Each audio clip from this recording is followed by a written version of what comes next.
বিবৃতিতে স্পিকার বলছেন যে লিডার অফ দ্য হাউস তিনি অত্যন্ত গুরুত্বপূর্ণ, কিন্তু লিডার অফ দ্য অপোজিশন কি গুরুত্বপূর্ণ নয়? যিনি বলেছেন তাকে বলুন, উনি তো পার্টির ক্যাডার। রাজ্য বিধানসভার স্পিকারের যে চেয়ারের উচ্চতা, এই দলদাস স্পিকার সেটা নষ্ট করেছেন অনেক আগে।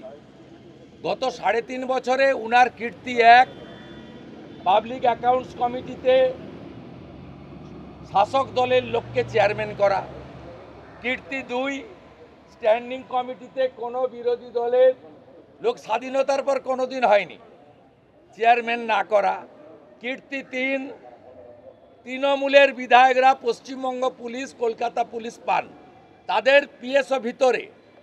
আর যারা বর্ডার আটকাচ্ছে, যারা জঙ্গিবাদ ভারতবর্ষকে রক্ষা করছে, সিআরপিএফ, সিআইএসএফ, তারা সব বাইরে। তৃতীয় কীর্তি। চতুর্থ কীর্তি হচ্ছে বিরোধী দলনেতাকে 3.5 বছরে 8 মাস বিধানসভার বাইরে রেখেছেন, কলকাতা হাইকোর্টকে হস্তক্ষেপ করতে হয়েছে। আর কীর্তি 5, যা ভারতবর্ষের সব বিধানসভায় পৌঁছে গেছে, সংবিধান দিবসে সাংবিধানিক বডির বিরুদ্ধে গত 26 তারিখে resolution move by the chair, এ নির্লজ্জতার সীমা হারিয়ে হাসিম আব্দুল হালিম থেকে শুরু করে যে বড় বড় মাপের লোকেরা এই চেয়ারটাকে বিরাট গরিমাতে পৌঁছে দিয়েছিলেন, ইনি সেটাকে একদম ধ্বংস করেছেন। তাই উনি এ কথাটা বলবেন। নবান্নতে মুখ্যমন্ত্রীর শেষ কথা, অ্যাসেম্বলিতে পরিষ্কার আছে, assembly belongs to opposition, assembly belongs to opposition, এটা সব সময় ধ্রুব সত্যি।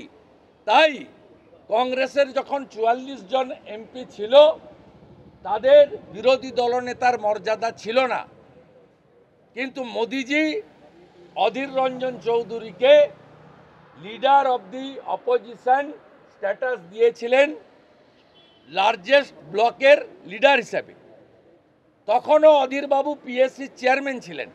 এবারেও 99টা লোকসভা কংগ্রেস জিতেছে। রাহুল গান্ধীকে এলওপি করেছেন, কংগ্রেসের কেসি বেণুগোপালকে পিএসসি চেয়ারম্যান করেছেন।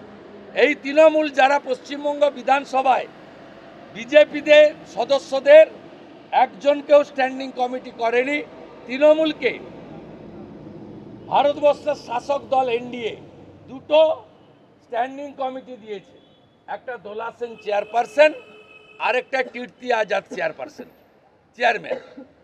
ন্যাচারালি ইনি এসব কথা বলবেন, কারণ ওই আরজি করের সময় জুনিয়র ডাক্তাররা বিনীত গোয়েলের টেবিলে মেরুদণ্ড রেখে দিয়ে এসেছিলেন, প্রতীকী মেরুদণ্ড। এদেরও আপনি যদি এমআরআই বা স্ক্যান করেন, দেখবেন শরীরে কোনো মেরুদণ্ড নেই। ক্রেডেল ফার্টিলিটি সেন্টার, সন্তান সুখ এখন আপনার সাধ্যের মধ্যে। বিভিন্ন বিষয়ে ভিডিও পেতে চ্যানেল হিন্দুস্তানের ইউটিউব চ্যানেল সাবস্ক্রাইব করুন www.youtube.com/channelhindustan।